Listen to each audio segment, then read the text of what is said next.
Comment peindre un portrait dans un décor?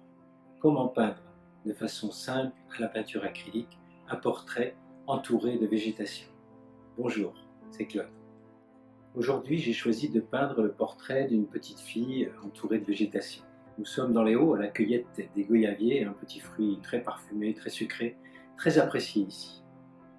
Alors regardez bien comment je vais m'y prendre pour reproduire fidèlement tous les traits du visage de cette petite fille. Vous l'avez compris, contrairement à tous les autres sujets, le portrait doit être très précis, très fidèle à la réalité. Pas question d'un écart de quelques millimètres entre le nez, les yeux, etc. S'il y a une différence, même infime, le portrait est raté. Donc, c'est pour ça que j'utilise cette technique que vous allez voir maintenant. Allez, vous êtes prêts? Allons-y. Et oui, il s'agit du projecteur. Le projecteur permet en effet de pouvoir représenter tous ces petits détails du visage d'une façon extrêmement précise. Alors là, vous voyez, j'utilise un ton assez foncé, ombre brûlée, pour les éléments les plus foncés comme les yeux, les plis des lèvres, les narines, et un peu de cienne brûlée pour les valeurs intermédiaires. Là, le résultat obtenu, vous voyez que j'ai utilisé aussi quelques autres couleurs, par exemple le rouge pour les goyaviers et un peu de blanc pour le t-shirt. Alors maintenant, je vais remplir tout le fond et je commence à peindre ce petit visage avec un mélange de base qui est toujours le même, ocre jaune, rouge vermillon et blanc, et éventuellement une pointe de vert vif. Et je remplis toute la surface cutanée en évitant les zones sombres et en variant légèrement, en rajoutant par endroits un peu plus de rouge, un peu plus d'ocre, mais globalement la valeur est presque similaire.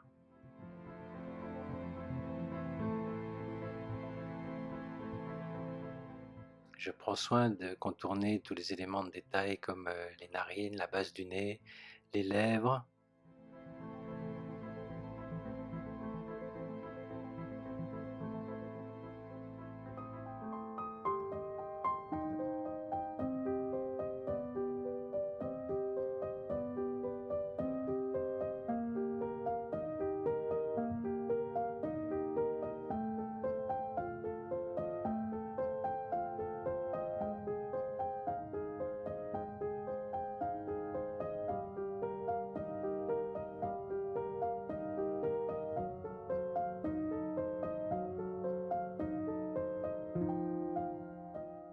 Même couleur pour la zone éclairée du cou.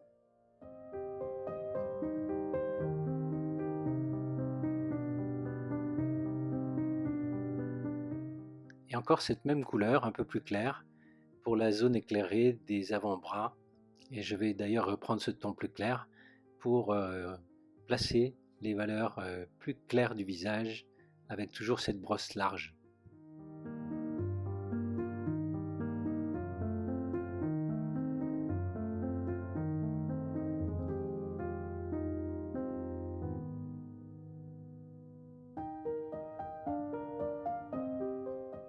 La couleur est légèrement plus rosée maintenant, donc un peu plus de rouge, notamment au coude.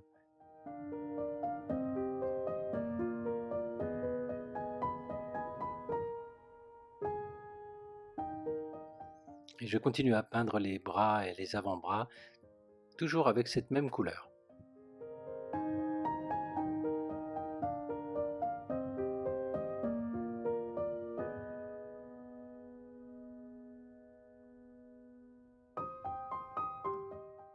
Et pour les zones plus foncées, j'utilise ce même mélange, mais avec un peu plus de rouge, éventuellement plus du cramoisi d'alizarine ou du carmin, mélangé avec l'ocre jaune, le blanc et toujours une pointe de vert.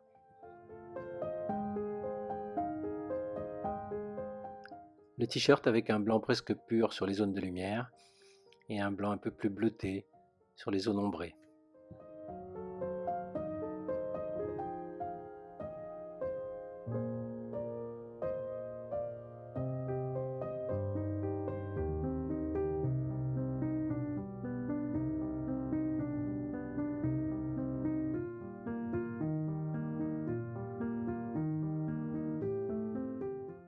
Les cheveux toujours avec un pinceau large et des touches d'ombre brûlée et d'ocre rouge foncé.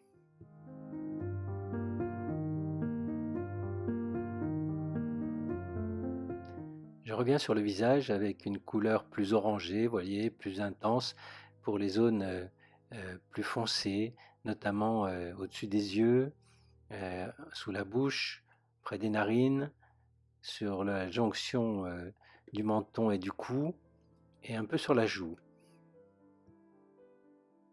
L'oreille est également peinte avec un pinceau plus petit et des tons plus rougeâtres, plus intenses.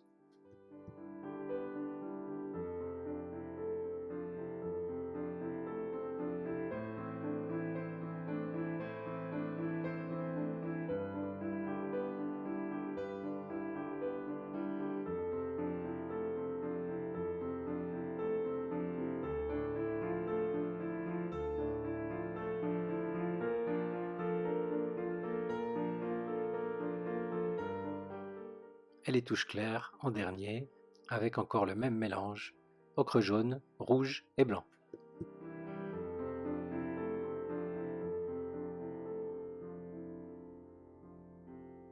Quelques détails comme le blanc des yeux, qui est d'ailleurs rarement blanc, plutôt très bleuté ici.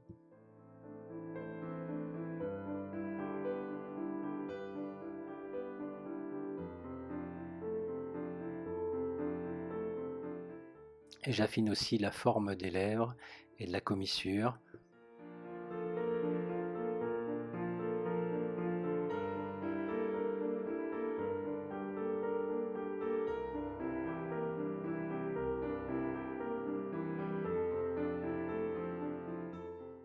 Et vous l'avez sans doute remarqué, pour toutes ces petites touches colorées un peu plus intenses, j'utilise un pinceau à bout plus étroit.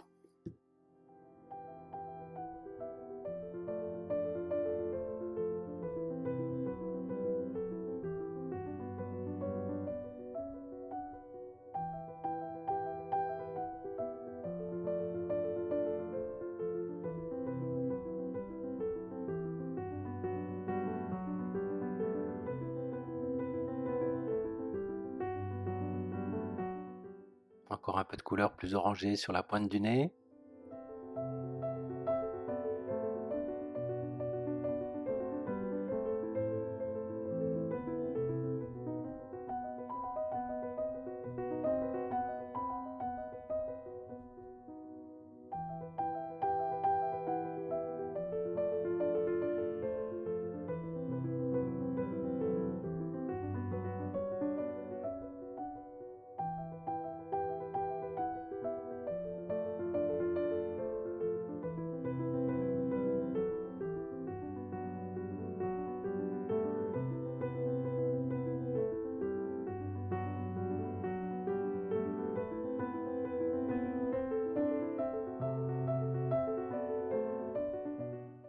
Et je reprends les valeurs les plus claires, notamment sur l'arête du nez, sur les paupières, sur les narines.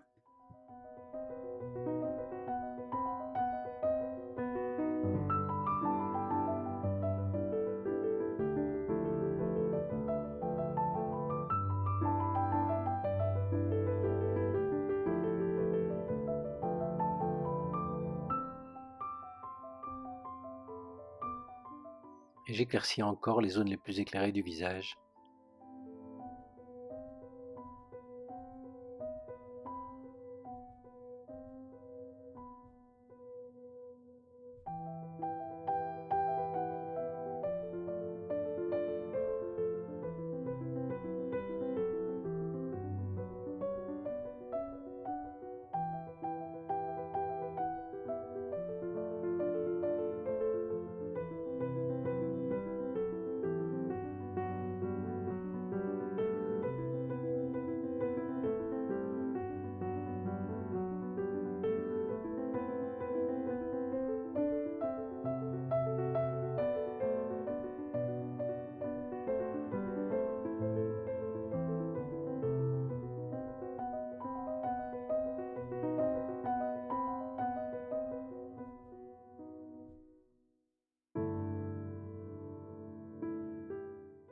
Alors tout ceci prend bien sûr un peu plus de temps, il faut être minutieux et ne pas brûler les étapes.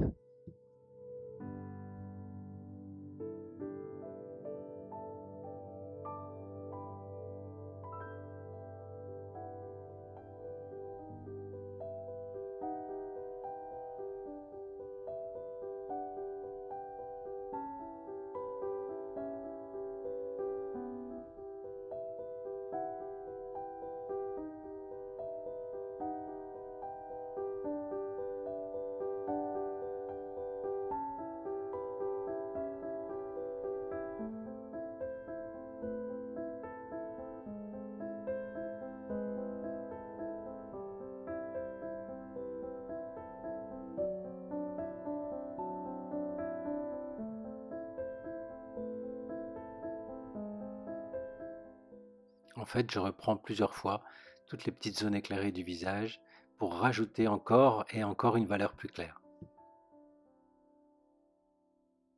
Alors vous le savez, on en a déjà parlé, l'acrylique en séchant devient un peu plus foncé, donc toutes ces valeurs qui paraissent presque blanches maintenant vont devenir beaucoup plus rosées dans un deuxième temps.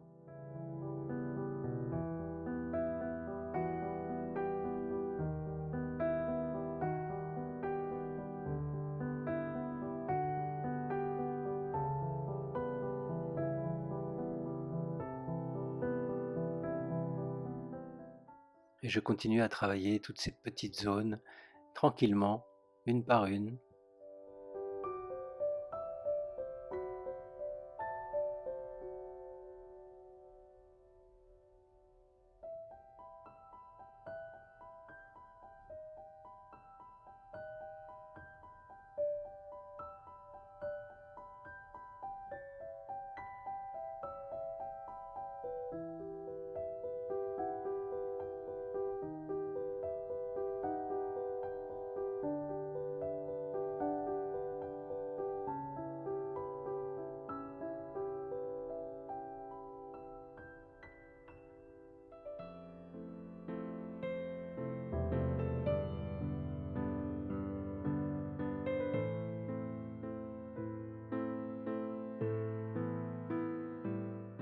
Et je vais mettre un peu plus de couleur dans ses cheveux, dont la base est très bleutée, violacée.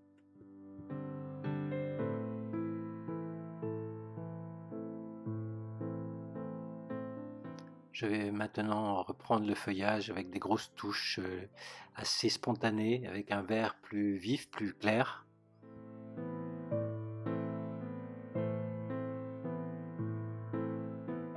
J'intensifie un peu les couleurs foncées des avant-bras et je rajoute un peu plus de tons orangés.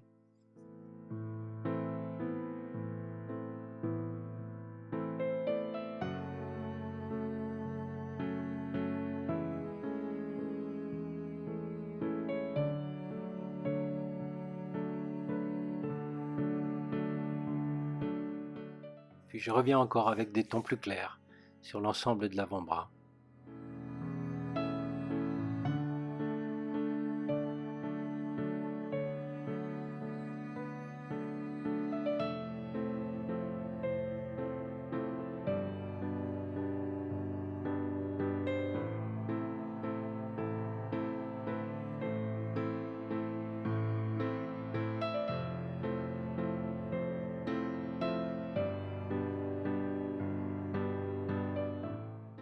Et je continue à ajuster les valeurs sur les bras.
Des touches plus claires sur les doigts pour bien marquer leur volume.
Le rouge, étant la couleur complémentaire du vert, ressort bien sur ce feuillage et ces petits fruits ont leur importance dans la composition.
Encore quelques détails sur la végétation avec des feuilles plus claires, avec quelques branches.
Et pour la xème fois, je repose des tons plus clairs avec le même mélange coloré qu'initialement, mais beaucoup plus blanc.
Dernière touche claire sur le visage.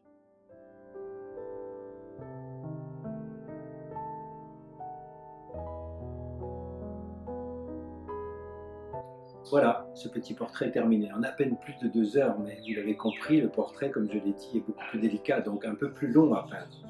Il faut plusieurs couches de couleurs sur ce visage pour obtenir la couleur chair que l'on veut, mais que cela ne vous rebute pas. Il suffit d'essayer, vous verrez, c'est pas si compliqué que ça. Il faut juste y aller progressivement et ne pas vouloir obtenir le résultat final trop tôt.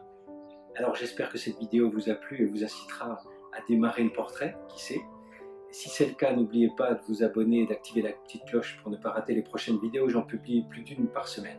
Et comme je le dis toujours, maintenant, à vous de jouer. À vos pinceaux. Bye bye.